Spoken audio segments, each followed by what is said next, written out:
नमस्कार, अरिहंत में आप लोगों का स्वागत है और आज हम पढ़ेंगे चैप्टर एल्कोहल। एल्कोहल क्या होते हैं कि भाई एल्कोहल जो है जल के मोनोएल्किल व्युत्पन्न होते हैं। जल के मोनोएल्किल व्युत्पन्न इन्हें कहा जाता है, या हाइड्रोकार्बनों के हाइड्रोक्सी व्युत्पन्न जो होते हैं उन्हें, जिसमें OH ग्रुप प्रेजेंट होता है, किसी ऐसे कार्बन से जुड़ा हो जिसकी अन्य संयोजकताएं केवल कार्बन या हाइड्रोजन द्वारा ही संतृप्त होती है, उन्हें क्या कहा जाता है? एल्कोहल कहा जाता है। इनका IUPAC नाम जो है वो एल्केनॉल होता है, जो पित्र एल्केन के एन को ऑल अनुलग्न द्वारा प्रतिस्थापित करने पर प्राप्त होता है। मतलब सीधी सी बात है कि यदि आपकी एक कार्बन वाली चेन है, इसमें से यदि आप एक हाइड्रोजन को जो है एक OH माइनस ग्रुप से अगर रिप्लेस कर देते हो तो ये बन जाता है CH3OH। तो यहाँ पर जो पेरेंट चेन है वो क्या है? एल्केन। एल्केन का नाम जो है आप ऐसे लिख देंगे मीथेन। मीथेन का एन आएगा और ऑल का ऑल आ जाएगा, तो नाम इसका हो जाएगा मीथेनॉल। क्या नाम हो जाएगा इसका? मीथेनॉल।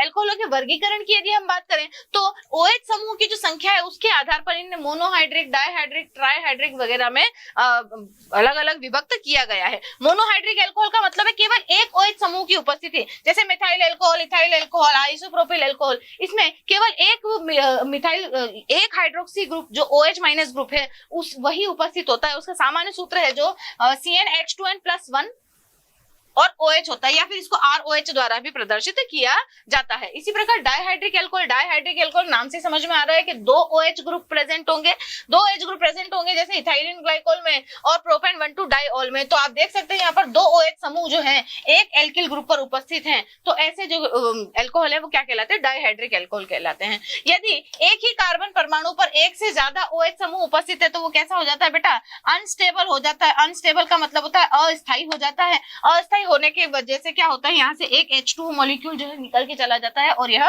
कार्बोनिल यौगिक में परिवर्तित हो जाता है इस भांति। ट्राइहाइड्रिक एल्कोहल जिसमें 3 OH ग्रुप उपस्थित होते हैं, 3 OH समूह की उपस्थिति की वजह से ट्राइहाइड्रिक एल्कोहल बनते हैं। और 4 या 4 से ज्यादा OH ग्रुप यदि उपस्थित है, 1 2 3 4 5 6, तो आप इसको पॉलीहाइड्रोक्सी एल्कोहल भी कह सकते हैं। कार्बन की प्रकृति के आधार पर, अब कार्बन की प्रकृति के आधार पर कार्बन जो है वो 3 प्रकार के होते हैं, प्राइमरी, सेकेंडरी और टर्शियरी। प्राथमिक, द्वितीयक और तृतीयक। तो प्राथमिक कार्बन के से जुड़ा हुआ जो OH ग्रुप होगा तो वो क्या कहलाएंगे? प्राथमिक एल्कोहल होंगे, जिससे methyl alcohol, ethyl alcohol, isobutyl alcohol. तो OH समूह जिस कार्बन पे जुड़ा हुआ है वो कैसा है? प्राथमिक कार्बन है। OH समूह जिस कार्बन पे जुड़ा हुआ है वो कैसा है? प्राथमिक कार्बन। और यहाँ भी OH समूह जिस कार्बन पे जुड़ा हुआ है वह है प्राथमिक कार्बन है, होने की वजह से ये प्राइमरी एल्कोहल्स कहलाएंगे। इसी प्रकार द्वितीयक कार्बन से यदि OH समूह जुड़ता है, जिस प्रकार ये वाला OH समूह जो है एक ऐसे कार्बन से जुड़ा हुआ है जो कि द्वितीयक कार्बन है, तो द्वितीयक कार्बन से जुड़े हुए जो हाइड्रोक्सी ग्रुप होते हैं, ऐसे बनने वाले एल्कोहल द्वितीयक एल्कोहल कहलाते हैं। इसी प्रकार से तृतीयक एल्कोहल या टर्शियरी एल्कोहल्स वो होते हैं, तो कार्बन, ऐसा कार्बन जो तृतीयक कार्बन हो उससे जुड़ा हुआ जो एल्कोहल ग्रुप होता है, ऐसे जो ग्रुप बनते हैं या ऐसे यौगिक जो बनते हैं वो क्या कहलाते हैं? तृतीयक एल्कोहल कहलाते हैं। हाइड्रोकार्बनों की प्रकृति के आधार पर यदि इसको देखें तो संतृप्त एल्कोहल और असंतृप्त एल्कोहल। संतृप्त कार्बन चेन है, यानी कि सारे कार्बन एक दूसरे से यदि सिंगल बॉन्ड से जुड़े हुए हैं, एक ही बॉन्ड अगर इसमें प्रेजेंट है, यानी कि संतृप्त हाइड्रोकार्बनों से जुड़ा हुआ OH समूह जो है जब यौगिक बनाता है, अल्कोहल यौगिक बनाता है, तो वह सैचुरेटेड अल्कोहल्स या संतृप्त एल्कोहल कहलाता है। और असंतृप्त हाइड्रोकार्बन चेन से जुड़ा हुआ जो OH समूह होता है वह क्या कहलाता है? संतृप्त एल्कोहलों का निर्माण करता है। आगे बात करते हैं मोनोहाइड्रिक एल्कोहलों का नामकरण। अब इसके नामकरण की बात करते हैं। तो मोनोहाइड्रिक एल्कोहलों के नामकरण की जो है सामान्य या निरर्थक जो पद्धति है, उसमें आप क्या करते हो कि इस पद्धति में मोनोहाइड्रिक एल्कोहल को एल्किल एल्कोहल लिखा जाता है। क्या लिखा जाता है? Alkyl alcohol. अब एल्किल एल्कोहल का मतलब है ये मिथाइल ग्रुप अलग, मिथाइल एल्कोहल।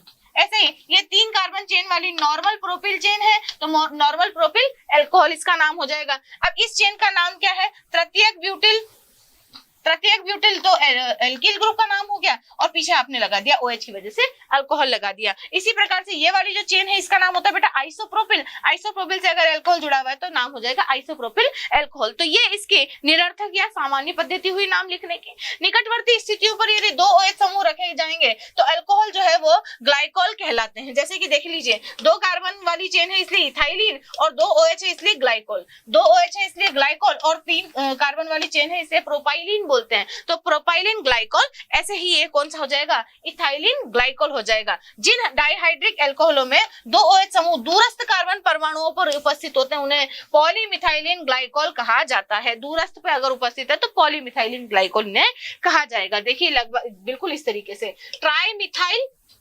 ट्राइमिथाइलिन और दो OH है इसलिए ग्लाइकोल।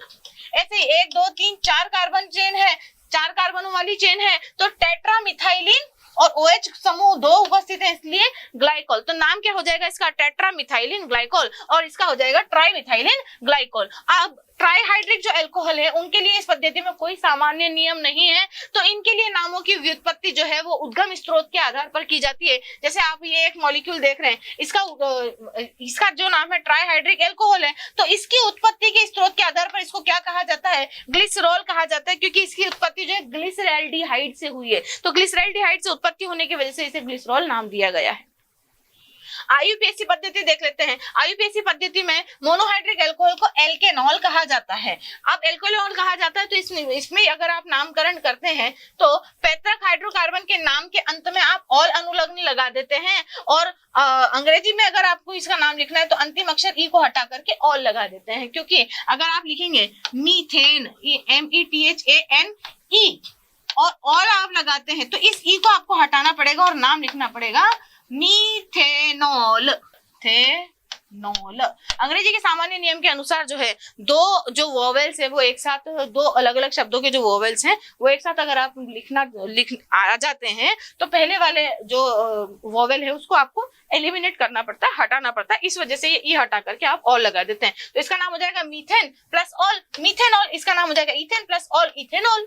उच्च मोनोहाइड्रिक एल्कोहलों का यदि नामकरण आपको करना है उसके लिए आप क्या करेंगे, सर्वप्रथम एल्कोहल समूह युक्त कार्बन की सबसे लंबी, वही जो सामान्य नियम आईयूपीएसी के होते हैं वही हमें लेने हैं। तो सबसे पहले आप क्या करते हैं, लंबी कार्बन श्रृंखला का चुनाव कर लेते हैं। हालांकि कार्बन श्रृंखला यहीं तक की है, पर क्योंकि OH समूह को लेते हुए ये काम करना है, या जिस जगह पर OH ग्रुप जुड़ा हुआ है उस कार्बन को लेते हुए ये काम करना है, तो जो जिस कार्बन पे OH समूह जुड़ा हुआ है उस कार्बन को लेते हुए आप लंबी कार्बन श्रृंखला का चुनाव करेंगे। फिर उसकी नंबरिंग करेंगे और नाम लिख देंगे प्रोपेन 1 ऑल, क्योंकि OH समूह जिस कार्बन पे जुड़ा हुआ है उसका नंबर क्या है 1। ऐसे ही अगर आप इस कार्बन चेन का नाम लिखना चाहते हैं तो ब्यूटेन 2 ऑल। ऐसा नहीं होगा कि इसकी वजह से आप कार्बन चेन यहां से लेंगे, आप इसको लिखेंगे ब्यूटेन 2 ऑल। ऐसे ही यहाँ देख लीजिए, आप इसका नाम लिखेंगे इथेन 1 और 2, दोनों ही कार्बन पर उपस्थित है OH, तो इथेन 1 2 डाइऑल। इसका नाम लिखने के लिए आप क्या करेंगे, नंबरिंग उधर से चालू करेंगे, क्योंकि OH समूह जो है उधर से ज्यादा पहले आता है, इधर से बाद में आ रहा है। तो अगर आप इधर से नंबरिंग करते हैं तो 1 और 2 नंबर पे OH आ रहा है, जबकि उधर से नंबरिंग करने पर पहले ही नंबर पे OH आ रहा है, तो आप नंबरिंग इधर से करेंगे। तो नाम लिख देंगे पहले आप एल्किल चेन का, 4 कार्बन की है तो ब्यूटेन, और 4 कार्बन की चेन के पहले और तीसरे कार्बन पे OH ग्रुप जुड़ा हुआ है तो 1 3 डाइऑल इसका नाम हो जाएगा। अब कुछ अल्कोहलों के सामान्य तथा आईयूपीएसी नाम यहाँ पर दिए हुए हैं इस सारणी में, आप देख सकते हैं। ये देखिए इस प्रकार से।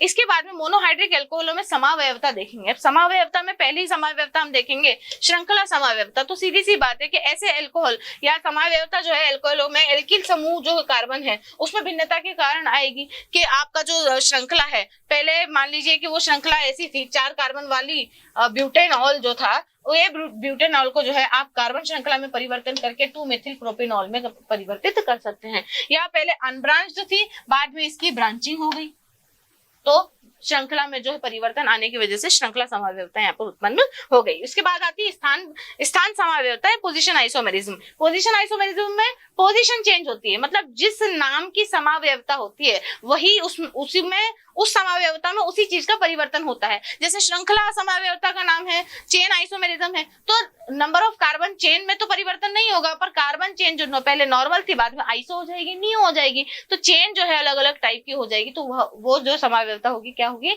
Chain isomerism. अगर पोजीशन आइसोमेरिज्म की हम बात करते हैं या स्थिति समावयवता की बात करते हैं या स्थान समावयवता की बात करते हैं, तो जो ग्रुप जुड़ा हुआ है, जो समूह जुड़ा हुआ है उसकी स्थितियां 1 कार्बन से 2 कार्बन, 2 कार्बन से 3 कार्बन, इस प्रकार से परिवर्तित हो जाएगी। तो क्रियात्मक समूह समावयवता, तो यहाँ पर देख लीजिए आप, इसे दर्शाने के लिए यदि मैं एक यौगिक इस प्रकार से बनाती हूँ तो 4 कार्बन वाला, जिसको मैंने अभी हाइड्रोजन लगा करके संतृप्त कर देते हैं जी।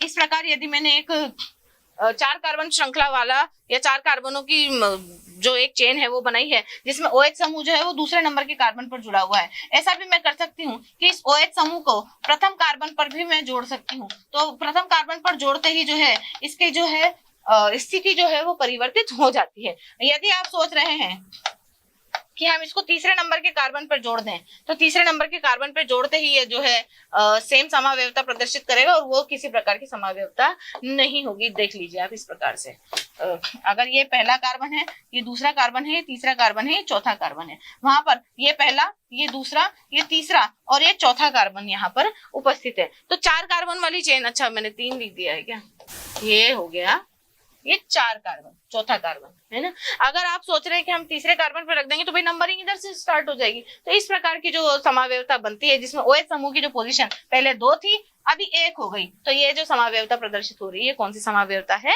स्थिति या स्थान या पोजीशन समावयवता। इसके बाद में क्रियात्मक समूह समावयवता, एक क्रियात्मक समूह दूसरे क्रियात्मक समूह में परिवर्तित हो जाए। देख लीजिए कि आपके पास में मान लीजिए कि अल्कोहल ग्रुप है जो कि ऐसा दिखाई देता है। अल्कोहल ग्रुप में ये देख लीजिए एक CH3, ये CH2 और ये OH। अब इसकी स्थिति में परिवर्तन करके इसको क्रियात्मक समूह जो है वो परिवर्तित कर सकती हूँ। कैसे, मुझे क्या चाहिए, मॉलिक्यूलर फॉर्मूला सेम होना चाहिए, अणुभार जो है वो आणविक जो संरचना है, मॉलिक्यूलर फॉर्मूला जो है, आणविक सूत्र जो है वो बिल्कुल समान होना चाहिए। अब आणविक सूत्र समान रहते हुए यानी कि 2 ही कार्बन हो, 3, 2, 5 और 1, 6 हाइड्रोजन हो और 1 ऑक्सीजन हो, इसी सामान्य सूत्र को लेते हुए हम जो है इसको इस प्रकार भी तो परिवर्तित कर सकते हैं। तो अल्कोहल जो है वो अभी ईथर में परिवर्तित हो गया। तो इसका मतलब क्या हुआ कि एक क्रियात्मक समूह जो है वो दूसरे क्रियात्मक समूह में परिवर्तित हो गया। इसी को क्या कहते हैं, क्रियात्मक समावयवता कहते हैं। तो अल्कोहल ईथर के साथ क्रियात्मक समावयवता प्रदर्शित करते हैं। देख लीजिए इथेनॉल जो है वो उसका डाइमिथाइल ईथर बन गया जिसका अणुसूत्र जो था वो C2H6O था। अच्छा, नोट क्या है यहाँ पर, मिथाइल अल्कोहल के अतिरिक्त सभी अल्कोहल जो है क्रियात्मक समूह समावयवता प्रदर्शित करते हैं। मिथाइल अल्कोहल में आप उधर की तरफ क्या ही लेके जाओगे, इसमें कोई इसमें जो है क्रियात्मक समूह समावयवता प्रदर्शित नहीं होती क्योंकि ऑक्सीजन के उधर ले जाने के लिए आपके पास कार्बन ही नहीं है। एक ही कार्बन है, वो या तो इधर लग सकता है या उधर लग सकता है। तो ये क्रियात्मक समूह समावयवता या फंक्शनल ग्रुप आइसोमेरिज्म शो नहीं करता। प्रकाशिक समावयवता, अगली समावयवता होती है प्रकाशिक समावयवता। प्रकाशिक समावयवता क्या होती है भाई, असममित कार्बन होना चाहिए पहली बात तो, यानी कि कार्बन की चारों ही जो वैलेंसियां हैं उनसे 4 अलग अलग तरीके के ग्रुप जुड़े हुए होने चाहिए। तो असममित कार्बन परमाणु युक्त अल्कोहल जो है प्रकाशिक समावयवता प्रदर्शित करते हैं और प्रोपेन 2 के अतिरिक्त सभी 2 एल्केनॉल जो है प्रकाशिक समावयवता प्रदर्शित करते हैं। तो ये जो है ये एक ऐसा परमाणु है ब्यूटेन 2 ऑल, इसको मैं हिंदी में लिख देती हूँ ब्यूटेनॉल 2। अच्छा, ब्यूटेनॉल 2 भी लिख सकते हैं, ब्यूटेन 2 ऑल भी लिख सकते हैं, दोनों ही नाम करेक्ट है। इसको ब्यूटेनॉल 2 की बजाय ब्यूटेन 2 ऑल भी यदि लिखा हुआ है तो भी यह नाम IUPAC की दृष्टि से सही माना जाता है। बट IUPAC ये बोलती है कि नाम जो है जितना छोटा आप लिख सकते हैं उतना छोटा लिखने का प्रयास कीजिए। तो ये भी सही है, ये भी सही है, बट IUPAC के अकॉर्डिंग ये ज्यादा करेक्ट है। ठीक, मोनोहाइड्रिक अल्कोहलों के निर्माण की विधियां देखेंगे अभी हम। तो एल्किल हैलाइड से इन्हें किस प्रकार प्राप्त किया जाता है, देखिए एल्किल हैलाइड को जलीय विलयन जो है NaOH का या KOH का या AgOH का या नम सिल्वर ऑक्साइड के साथ में यदि आप गर्म करवाते हो तो यहाँ से NaX बाहर निकल जाता है और ROH जो है वो बाहर चला जाता है। यदि आप AgOH लेते हैं तो AgX बाहर चला जाएगा और ROH यानी कि एल्किल अल्कोहल आपको प्राप्त हो जाएगा। इसके अलावा ये भी एक इसी की विधि है, नम Ag2O की उपस्थिति में भी क्या होता है,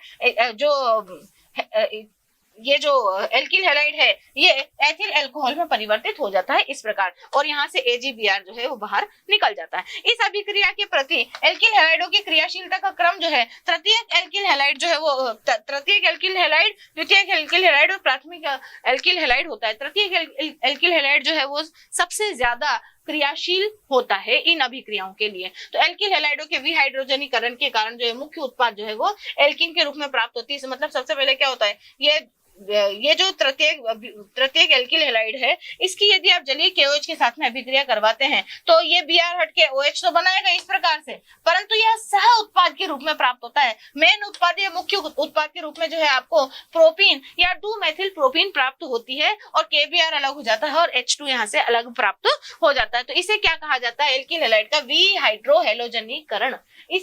इसकी वजह से जो है मुख्य उत्पाद जो है एल्कीन प्राप्त होती है, ना कि एल्कोहल। तृतीयकों के लिए वो इतने ज्यादा रिएक्टिव होते हैं।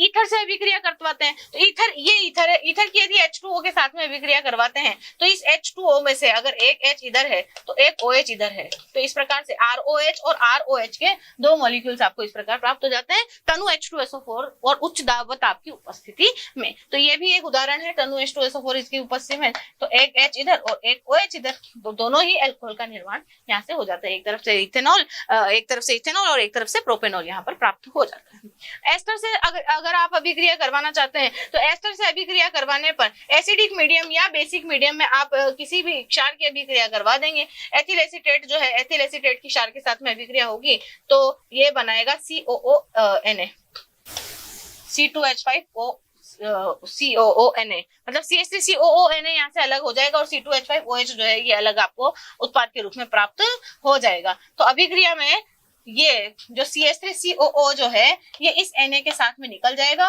और इस तरीके से सोडियम एसिटेट का निर्माण करेगा और C2H5 जो है इस OH के साथ में मिलकर के इथाइल अल्कोहल का निर्माण कर लेगा। यदि यह अभिक्रिया क्षार की उपस्थिति में कराई जाती है तो बनने वाले कार्बोक्सिलिक अम्ल जो है वो उदासीनीकरण द्वारा लवण में परिवर्तित हो जाते हैं। मतलब अगर आप इसी अभिक्रिया को क्षार से करवाएंगे तो इस क्षार से जब अभिक्रिया करवाते हैं तो ये क्या करते हैं कि ये लवण में परिवर्तित हो जाते हैं कार्बोनिल यौगिकों द्वारा। अब कार्बोनिल यौगिकों का जो कार्बोनिल यौगिक कौन से होते हैं? जिनमें कार्बन से इस तरीके से डबल बॉन्ड उपस्थित होता है और 2 वैलेंसी इस प्रकार से होती है। अब इनका यदि अपचयन करवाते हैं तो ये ऑक्सीजन जो है अधिक विद्युत ऋणी होने की वजह से बॉन्ड अपनी तरफ खींच लेता है और इसका अपचयन होकर के ये अल्कोहल का निर्माण कर देता है। अब अपचयन के लिए आप कौन कौन से अपचायकों का उपयोग कर सकते हैं? Sodium C2H5 OH, lithium aluminium hydrate, sodium borohydrate या NaHG in presence of H2O या H2FPT, इन आदि जो है ये सब क्या होते हैं? यहाँ पर अपचायक होते हैं।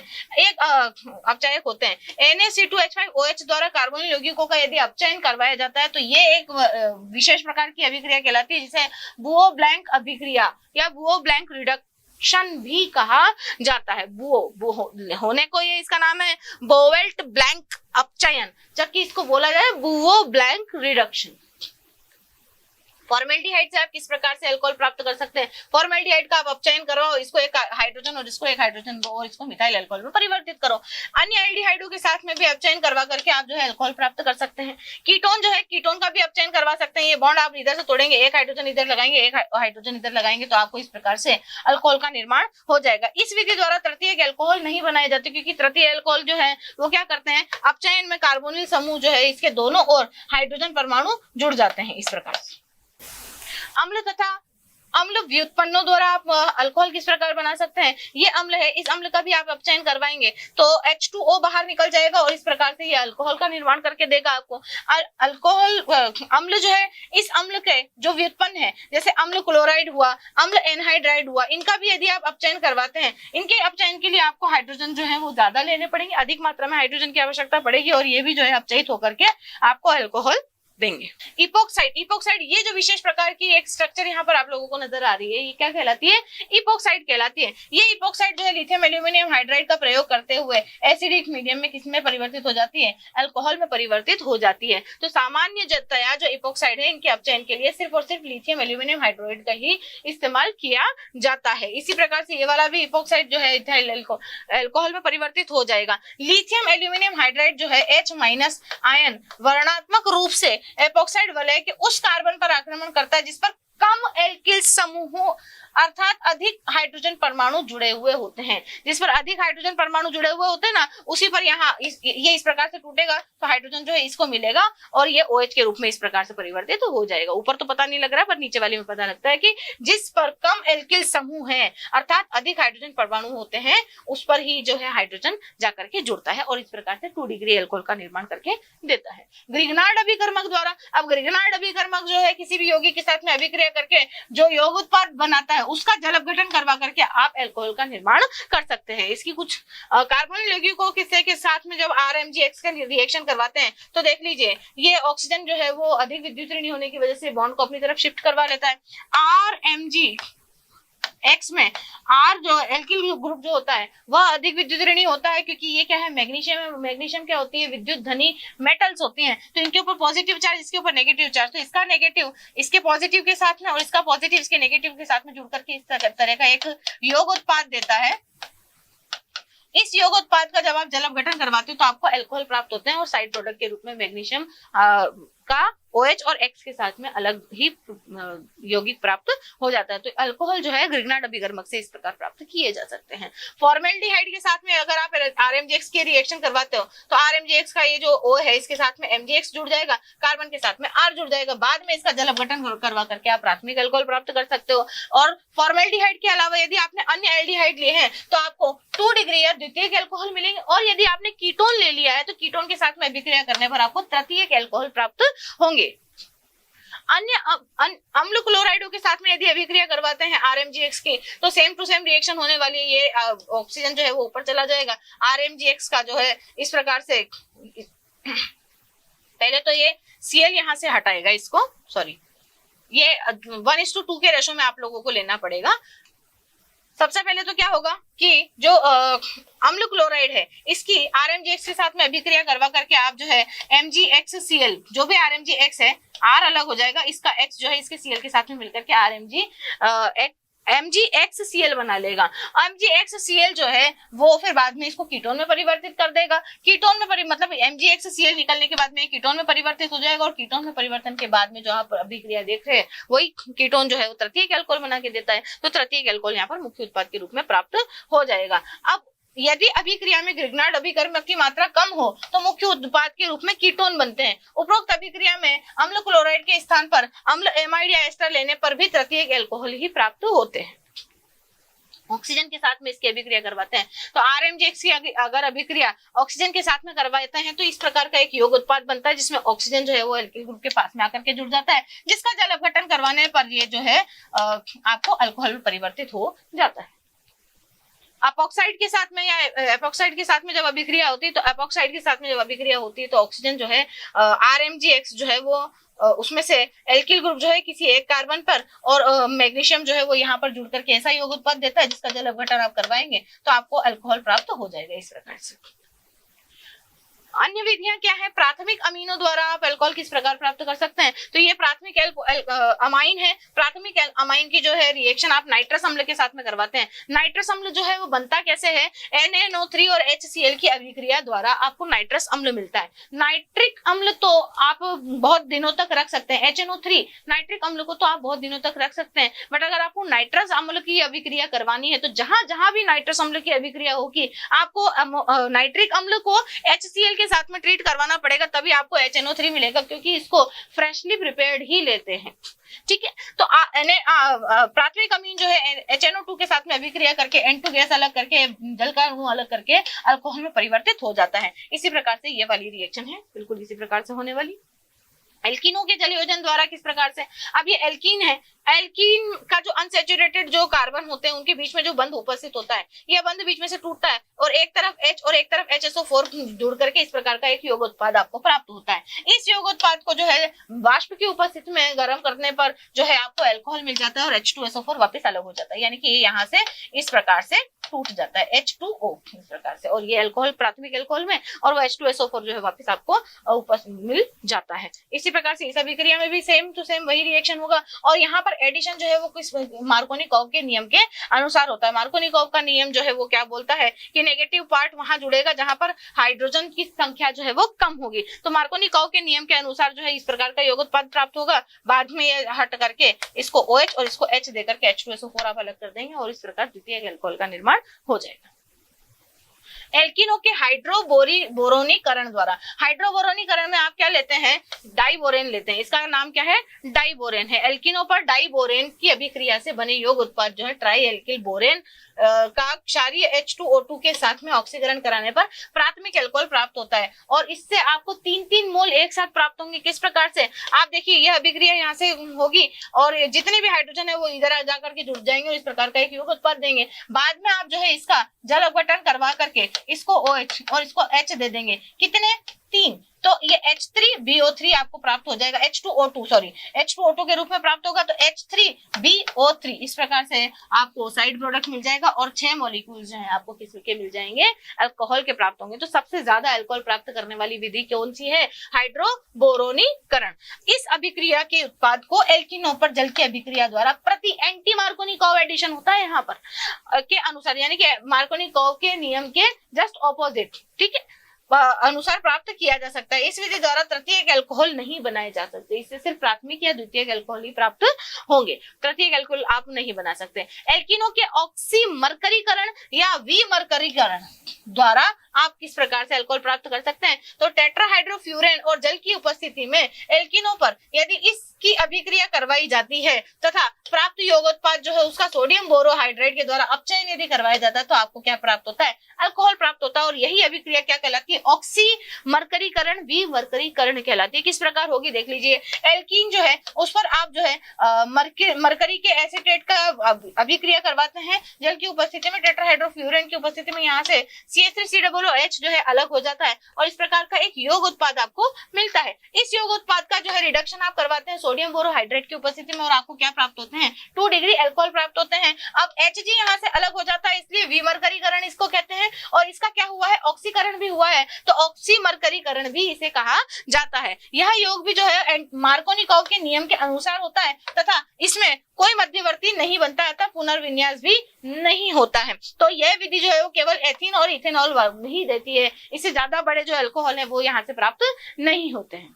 ऑक्सो विधि द्वारा, अब ऑक्सो विधि द्वारा किस प्रकार से आप अल्कोहल बना सकते हैं, देख लीजिए, एल्कीन जो है कार्बन मोनोऑक्साइड तथा हाइड्रोजन के का जो मिश्रण होता है उसको कम दाब और उच्च दाब पर उत्प्रेरक कोबाल्ट, जो कोबाल्ट कार्बोनिल हाइड्राइड, ये कोबाल्ट कार्बोनिल हाइड्राइड है, इसकी उपस्थिति में यदि आप एल्डिहाइड देता है तो वास्तव में सीधी श्रृंखला तथा शाखित श्रृंखला एल्डिहाइडों का मिश्रण होता है। एल्डिहाइड को उत्प्रेरक द्वारा संबंधित अल्कोहल में अपचयित कर दिया जाता है, यानी कि पहले तो आपको इसकी अभिक्रिया द्वारा एल्डिहाइड प्राप्त होंगे और उन एल्डिहाइडों का जो है बाद में आप अपचयन करवा करके अल्कोहल प्राप्त कर सकते हैं। किस प्रकार से, ये एक एल्कीन है, इसकी आप जो है कार्बोनिल, ये जो कोबाल्ट कार्बोनिल हाइड्राइड है इसकी उपस्थिति में उच्च दाब और ताप पर H2 और CO के साथ में अभिक्रिया करवाते हैं तो अल्प मात्रा में तो एल्डिहाइड देता है जो कि बाद में अपचयित होकर के मुख्य उत्पाद के रूप में आपको अल्कोहल दे देता है।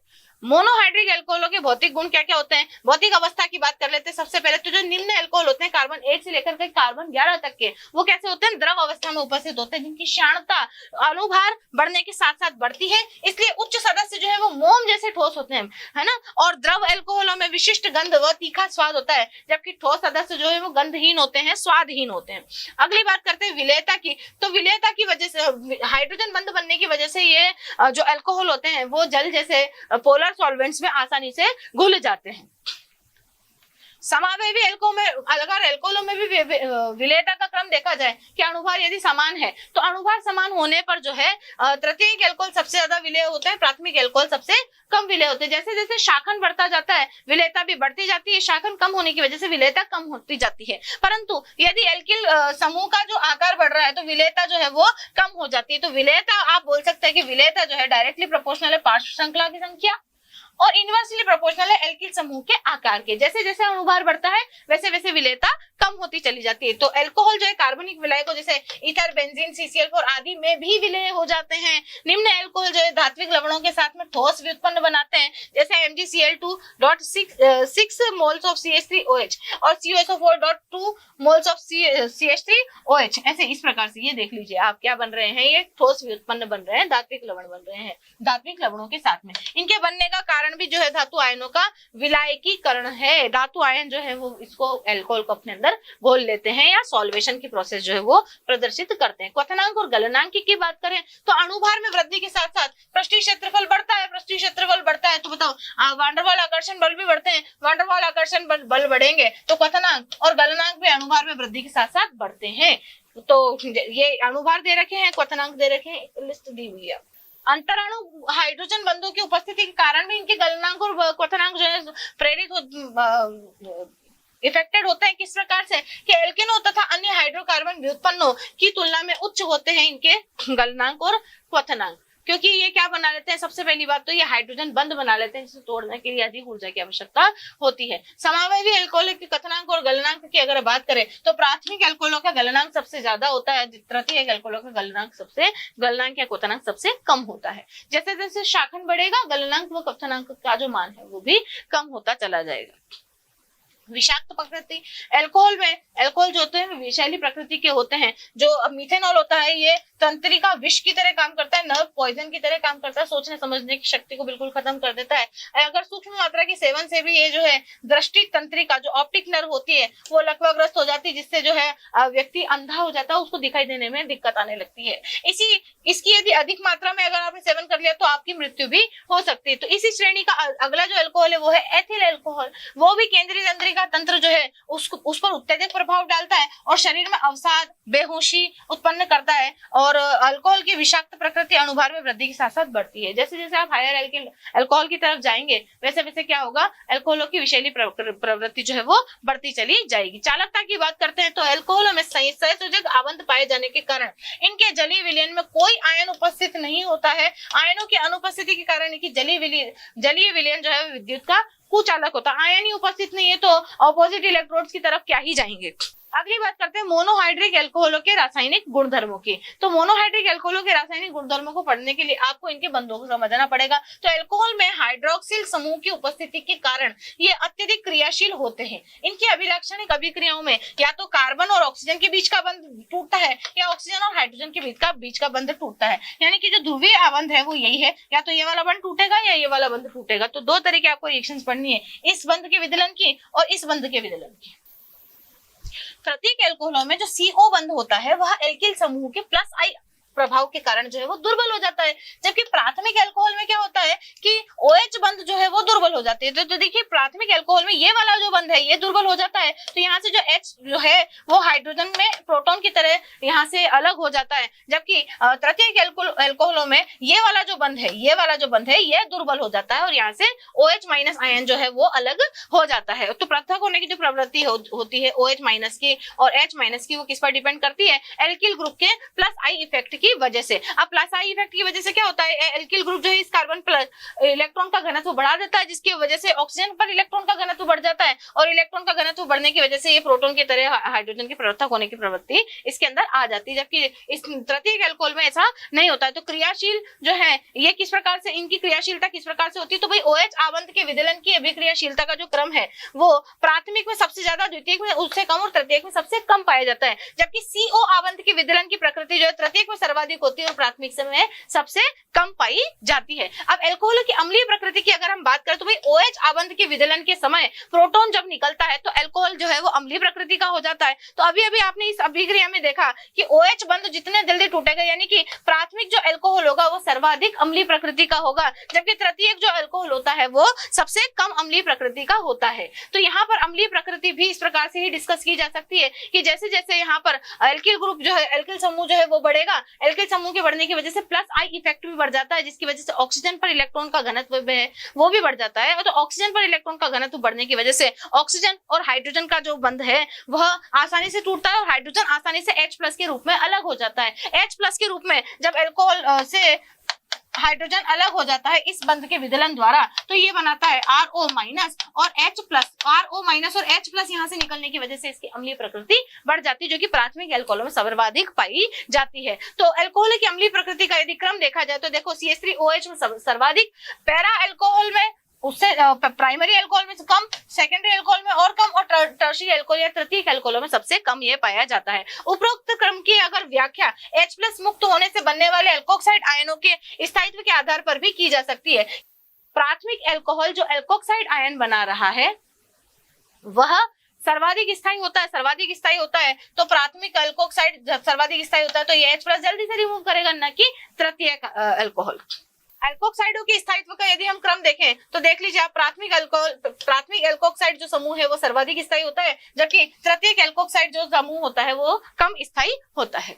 हाइड्रोजन के प्रतिस्थापन के कारण जो अभिक्रियाएं होती हैं वो देख लीजिए आप, तो हाइड्रोजन के प्रतिस्थापन या OH आबंध के विखंडन के कारण होने वाली जो अभिक्रियाएं हैं उनके प्रति अल्कोहलों की क्रियाशीलता भी प्राथमिक की सबसे ज्यादा, प्राथमिक में भी एक कार्बन वाले की सबसे ज्यादा, दो कार्बन वाले की उससे कम होती है, तृतीयक की सबसे कम होती है। तो हाइड्रोजन के प्रतिस्थापन की वजह से सीधी सी बात है, जिसका H+ जल्दी निकलेगा उसी की अभिक्रिया अधिक प्राप्त होगी। सक्रिय धातु के साथ में किस प्रकार अभिक्रिया करते हैं? सक्रिय धातुएं जैसे सोडियम, पोटेशियम, कैल्शियम, मैग्नीशियम जो है ये धन विद्युतीय, प्रबल धन विद्युतीय धातुएं होती हैं। ये क्या करती हैं? सोडियम जो है हाइड्रोजन को यहाँ से रिप्लेस कर देता है हाइड्रोजन के रूप में, हाइड्रोजन गैस के रूप में, और सोडियम एल्कोक्साइड का निर्माण कर लेता है। मुक्त होने वाली जो H2 है ये बुलबुलों के रूप में बाहर निकल जाती है और ये सक्रिय धातु के अमाइडो जैसे सोडामाइड, पोटाशामाइड वगैरह का निर्माण यहाँ पर करके देते हैं। NaNH2 के साथ में भी अगर आप अभिक्रिया करवाते हैं तो NH2 जो है इस हाइड्रोजन को लेकर के अमोनिया बाहर निकाल देती है और सोडियम एल्कोक्साइड यहाँ पर बाहर हो जाती है। यद्यपि अल्कोहल जो होते हैं वो उभयधर्मी प्रकृति के होते हैं, लिटमस का कलर चेंज नहीं करते हैं, लिटमस के प्रति उदासीन होते हैं, कोई प्रभाव नहीं डालते हैं, किंतु विलयन में एल्कोक्साइड आयनों का जल अपघटन होने के कारण ये लाल लिटमस को नीला कर देते हैं, क्योंकि यहाँ से क्या मुक्त हो रहा है? अपघटन के कारण ये लाल लिटमस को नीला कर देते हैं। तो अब हम बात करते हैं कार्बोक्सिलिक अम्लों के साथ में अल्कोहलों की अभिक्रिया की। तो अल्कोहल जब कार्बोक्सिलिक अम्लों के साथ में अभिक्रिया करते हैं तो कोई भी कार्बोक्सिलिक अम्ल जो है अल्कोहल के साथ में सांद्र H2SO4 की उपस्थिति में अभिक्रिया करके एस्टर तथा जल का निर्माण करके देता है। इसके बाद में हम बात करेंगे तो भाई एस्टरीकरण जो हो जाता है इसके प्रति जो क्रियाशीलता होता है वो क्रियाशीलता जो है 1/, त्रिविम विन्यासी जो बाधा है उसके समानुपाती होती है। किसके समानुपाती? 1/, त्रिविम विन्यासी बाधा के, या आप बोल सकते हैं इनवर्सली प्रोपोर्शनल है किसकी? त्रिविम विन्यासी बाधा के।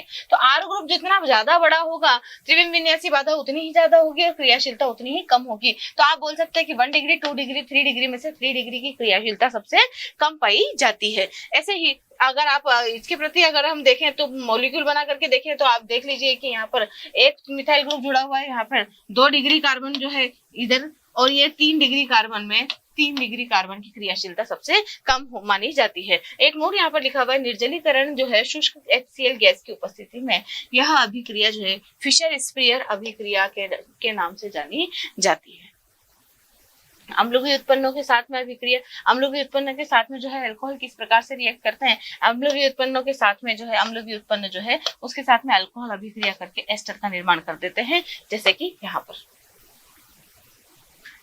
इसी प्रकार से अल्कोहलों की जो एसिटिलीकरण की जो अभिक्रिया है इसका प्रयोग जो है इसमें उपस्थित हाइड्रोक्सिल समूह के आकलन के लिए किया जाता है कि भाई इसमें हाइड्रोक्सिल समूह उपस्थित है या नहीं है। तो यह अभिक्रिया जो है केवल प्राथमिक अल्कोहल ही देते हैं, तृतीयक अल्कोहल इस प्रकार की अभिक्रिया नहीं देते हैं, या इनकी जब अभिक्रिया करवाई जाती है तृतीयक अल्कोहलों की तो ये टर्शरी अल्किल हैलाइड जो है ये दे देते हैं। मतलब यहाँ से अगर आप टर्शरी अल्कोहल या 3 डिग्री अल्कोहल की अभिक्रिया करवाएंगे तो आपको टर्शरी ब्यूटिल क्लोराइड मिलेगा, न कि एस्टर। परंतु यदि इस अभिक्रिया में द्वितीयक एमीन का प्रयोग कर लिया जाए तो तृतीयक अल्कोहल भी एस्टर बना लेता है। यानी कि तृतीयक अल्कोहल एस्टर कब बनाएगा? किसी भी अम्ल व्युत्पन्न के साथ में, जब उसके साथ में कोई द्वितीयक एमीन का प्रयोग किया जाएगा। बेंजोइलीकरण क्या होता है? बेंजोइल क्लोराइड की अभिक्रिया आप अल्कोहल के साथ में करवाएंगे तो एल्किल बेंजोएट का निर्माण यहाँ से हो जाएगा। इसी प्रकार यदि इसकी अभिक्रिया किसी मिथाइल अल्कोहल वगैरह के साथ में भी करवाते हैं तो मिथाइल बेंजोएट बन जाता है, और ये जो अभिक्रिया है ये शॉर्टन बॉमन अभिक्रिया कहलाती है। ग्रिग्नार्ड अभिकर्म के साथ में, तो ग्रिग्नार्ड अभिकर्म के साथ में जब अल्कोहल रिएक्ट करते हैं तो अल्कोहल का H जो है ग्रिग्नार्ड अभिकर्मक के मिथाइल ग्रुप के साथ में या एल्किल ग्रुप के साथ में निकल करके अलग हो जाता है, और इस तरह का क्या आपको एक प्रोडक्ट प्राप्त होता है। अब यह जो है सक्रिय हाइड्रोजन के मात्रात्मक आकलन की जेरोबिटिनॉफ विधि है। जेरोबिटिनॉफ जो विधि है उसमें आपको ये पता लगता है कि भाई सक्रिय हाइड्रोजन जो है वह कितनी मात्रा में उपस्थित है। तो सक्रिय हाइड्रोजन की मात्रात्मक आकलन में भी इस अभिक्रिया का इस्तेमाल किया जाता है।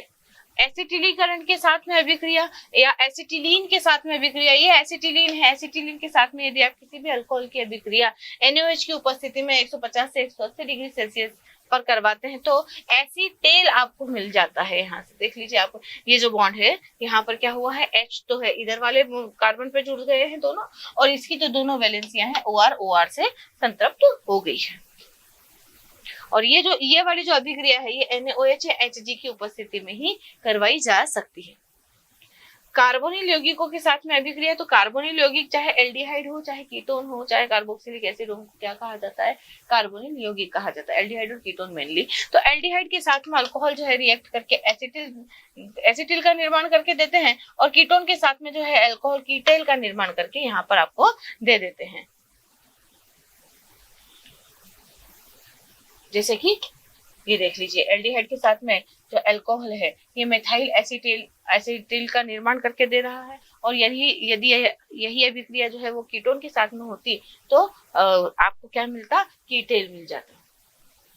अब वो चाहे एथिल कीटोन हो या मिथाइल कीटेल हो, है ना, इससे ये फर्क पड़ता है किससे, कार्बन ग्रुप के भाई कितने कार्बन की चेन यहाँ पर जुड़ी हुई है। आगे कीटीन के साथ में अभिक्रिया करवाते हैं, तो कीटीन जो है, कीटीन के साथ में जो अल्कोहल अभिक्रिया करके इस प्रकार से देख लीजिए, ये वाला बॉन्ड जो है इधर शिफ्ट हो जाता है, जिसके साथ में हाइड्रोजन जुड़ जाता है और ये CH3 बन जाता है, और ये ऑक्सीजन जो है अपना डबल बॉन्ड, अपना जो लोन पेयर है वो इधर शिफ्ट करवा करके डबल बॉन्ड के साथ में जुड़ जाता है। तो कीटीन का जो उपयोग है एसिटिलीक कारक के रूप में किया जाता है, अतः इसकी अल्कोहल के साथ में अभिक्रिया कराने पर एसीटेट एस्टर बनते हैं। क्या बनते हैं, एसीटेट एस्टर बनते हैं, एसीटेट एस्टर बनते हैं।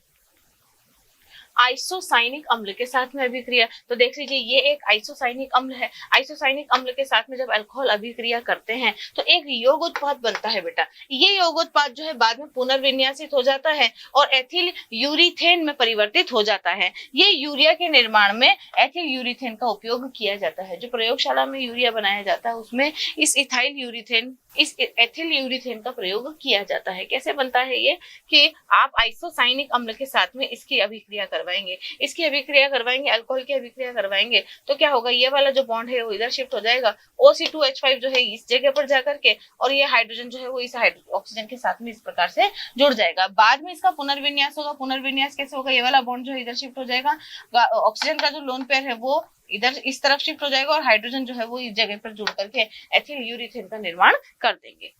ऑक्सीडेंट के साथ में अभिक्रिया, अब ये ऑक्सीडेंट है, ऑक्सीडेंट के साथ में जब अल्कोहल अभिक्रिया करता है तो बॉन्ड जो है वो टूटता है, एक तरफ OR ग्रुप जाकर के जुड़ जाता है और एक तरफ H ग्रुप जाकर के जुड़ जाता है। हाइड्रोजन जो है वो हमेशा ऑक्सीजन के साथ में